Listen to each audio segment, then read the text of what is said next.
네, 지난해 한 수입 화장품 브랜드 연구소에서 한국 여성 700명을 대상으로 조사를 했더니 하루 평균 화장하는데 40분 정도를 쓰고요. 또 매일 사용하는 기초 화장품이 13개로 나타났습니다. 이 화장품 많이 사용하는 분들 특히 주의 깊게 보셔야 될 것 같은데요. 최근 한국유방암학회가 화장품에 들어가는 대표적인 보존제 성분인 파라벤이 유방암을 유발할 수 있다면서 정부에 역학 조사를 제안한 것으로 MBC 취재 결과 확인됐습니다. 보도 내용 함께 보시죠. 지난 15년 동안 유방암 환자의 증가세는 가파릅니다. 우리나라만 해도 4배. 여성들의 초경은 빨라지는데 출산은 늦어지고 모유 수유 비율도 떨어졌기 때문에 유방암이 늘었다는 게 주된 분석이었습니다. 그러나 이것만으론 설명 안 되는 환자들도 속출했습니다. 모유 수유했고 음료 같은 거를 좋아한 것도 아니고 저도 잘 어디에서 왔는지는 잘 모르겠어요.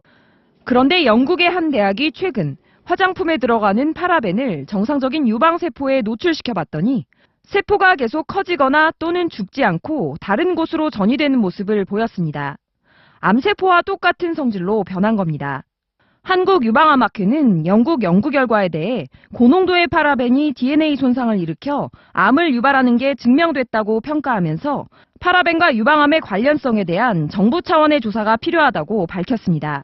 화장품같이 저농도로 오랫동안 사용했을 때 그 결과는 아무도 장담할 수 없기 때문에 전 국민을 대상으로 전국적인 정부 차원의 조사가 필요할 것 같습니다. 네, 이 파라벤의 유해성 논란은 우리나라뿐만 아니라 전 세계적으로도 꾸준히 제기돼 왔었는데요. 파라벤에 대해서 들어는 봤는데 정확하게 어떤 성분인지는 잘 모르겠다는 분들 많습니다. 자료를 보면서 설명해 드리겠습니다. 네, 화장품을 구성하는 성분 먼저 크게 4가지로 나눌 수가 있습니다. 가장 먼저 정제수, 그러니까 물이고요. 여기에다가 미백 효과나 주름 개선 같은 이 화장품의 기능성 성분이 또 추가되죠. 또 피부 흡수가 잘 되게 도와주는 계면 활성제, 즉 유화제가 들어가고요. 그리고 마지막으로 화장품의 변질을 막는 방부제가 들어갑니다. 자, 그런데 화장품에 들어가는 이 보존제, 즉 방부제의 종류를 살펴보면 파라벤, 또 페녹시 에탄올 등 20여 가지 종류가 있는데요. 이 가운데 가장 많이 쓰이는 대표적인 성분이 바로 파라벤입니다. 이 파라벤 같은 방부제는 화장품이 미생물에 오염되는 걸 방지하고 또 3년 이상 안전하게 보존될 수 있도록 해주는 그런 역할을 하죠. 쉽게 말해서 상하거나 썩지 않게 해주는 겁니다. 파라벤은 한때 인간이 만든 화학 방부제 가운데 안정성이 가장 뛰어나다는 평가를 받기도 했었습니다. 자, 파라벤에 대해서 좀 더 살펴보겠습니다. 네, 이 파라벤은 1920년대 미국에서 개발됐는데요. 화장품뿐만 아니라 치약, 샴푸, 또 의약품 등 이 다양한 품목에 매우 폭넓게 사용되어 왔습니다. 자, 그런데 10여 년 전부터 영국과 유럽을 중심으로 파라벤의 안전성 논란이 제기돼 왔었는데요. 파라벤이 체내에 들어가면 여성 호르몬인 에스트로겐과 유사하게 작용을 하면서 호르몬 교란을 일으키고 또 암을 유발할 수도 있다. 이런 문제가 제기된 거죠. 자, 그런데 파라벤이 실제로 암을 유발하는지 그 인과관계는 아직까지 밝혀지지 않았습니다. 하지만 유력한 증거들이 여럿 발견되면서 유럽에서는 이 파라벤 허용 기준을 점차 강화하고 있는 그런 추세인데요. 자, 유선경 아나운서, 이 파라벤에 대한 규제, 유럽과 우리나라의 이 규제 기준이 다르다고요? 네, 그렇습니다. 이 방부제 성분은 파라벤은 종류가 다양합니다. 그런데 우리나라 식약처에서 화장품에 사용해도 된다고 허용한 파라벤은 모두 7가지 종류입니다. 이 가운데 이 페닐파라벤은 지난 9월 식약처가 법정을 바꿔서 올해 말부터는 사용을 할 수 없게 됐습니다. 자, 나머지 6종류를 살펴보면 이 메틸파라벤과 에틸파라벤은 유해성이 상대적으로 덜한 반면에 이 프로필과 부틸은 이 파라벤류는 유해성 논란이 많은 성분입니다. 이 덴마크에서는 2011년부터 프로필과 부틸파라벤을 만 3살 이하 영유아를 위한 제품에는 사용하지 못하게 했습니다. 유럽연합도 이 성분에 대한 규제를 대폭 강화했는데요.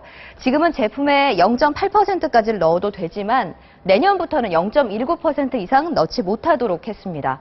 하지만 우리나라는 아직까지 0.8% 이내 함유량이면 안전하다는 입장을 고수하고 있는 상황입니다. 또 이소프로필과 이소부틸 파라벤의 경우에는 유럽연합에서는 이번 달부터 아예 사용을 완전히 금지시켰습니다. 그러나 우리나라는 이 두 종류의 파라벤에 대해 역시 0.8% 기준 이하라면 안전하다는 입장입니다.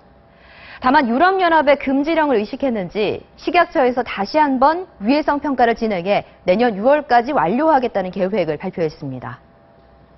이 파라벤을 두고 체내에 축적이 된다, 안 된다. 과거에는 전문가들 사이에도 의견이 분분했습니다.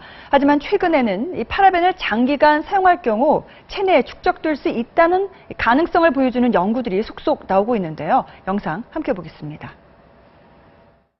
해외의 한 연구진이 유방암 환자 160명을 대상으로 이들의 암세포를 떼어내 그 성분을 분석했습니다. 그런데 이들 암세포의 99%에서 파라벤 성분이 공통적으로 검출됐습니다. 주로 겨드랑이 쪽에서 검출됐는데 당시 연구팀은 얼굴로 흡수된 화장품의 파라벤 성분이 겨드랑이 림프절에 모였다고 추정했습니다. 또 의학과 약학, 생물학, 보건학 등 각 분야의 독성 전문가 천여 명이 모인 학술단체인 한국독성학회는 치약과 칫솔질 등 입을 통해 섭취된 파라벤의 양은 화장품 등 피부를 통해 흡수된 파라벤의 양보다 훨씬 적다며 입으로 섭취한 파라벤은 피부로 흡수된 파라벤과 달리 빠르게 분해된 뒤 소변으로 배출되기 때문에 몸 안에 거의 남지 않는다고 밝혔습니다.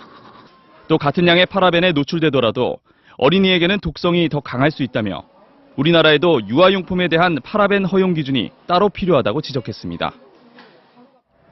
전문가들은 여성들이 과거부터 오랜 기간 이 파라벤 성분이 포함되어 있는 화장품을 사용해 왔고 또 가짓수 또한 계속 늘고 있기 때문에 시간이 갈수록 위험에 노출되는 여성도 크게 늘 것으로 경고하고 있습니다. 화장품을 보다 안전하게 사용하는 방법이 무엇일지 함께 모색하는 게 시급해 보이는데요. 자, 유성경 아나운서 어떤 방법들이 있을까요? 좀 소개해 주시죠. 네, 먼저 우리나라는 지난 2008년부터 화장품 전성분 표시제를 시행하고 있는데요. 화장품에 들어간 모든 성분을 의무적으로 표시하도록 한 겁니다.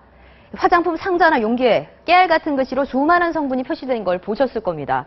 그런데 이 내용을 읽어봐도 뭐가 뭔지 알기가 어렵습니다. 생소한 화학명으로 되어 있는 경우가 대부분이어서 한번 슬쩍 보고 외면하기 일쑤인데요.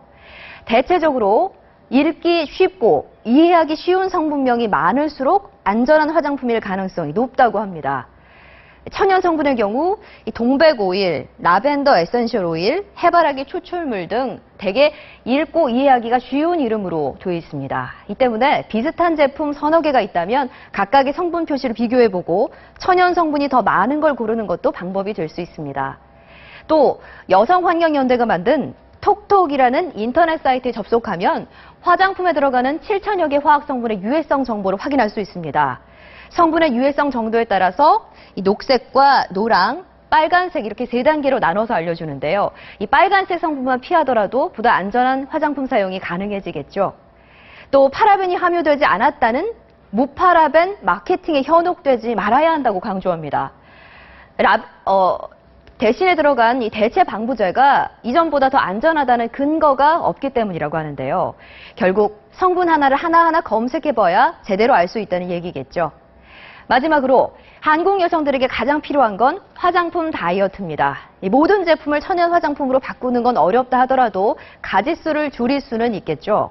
먼저 클렌저로 세안을 하고 토너를 바른 뒤에 로션, 에센스, 크림 이 세 가지 중 한 가지만 사용을 하고 자외선 차단제로 마무리하면 화장품 사용 가짓수도 4단계로 축소가 돼서 파라벤 함량을 대폭 줄일 수 있다고 전문가들은 조언합니다.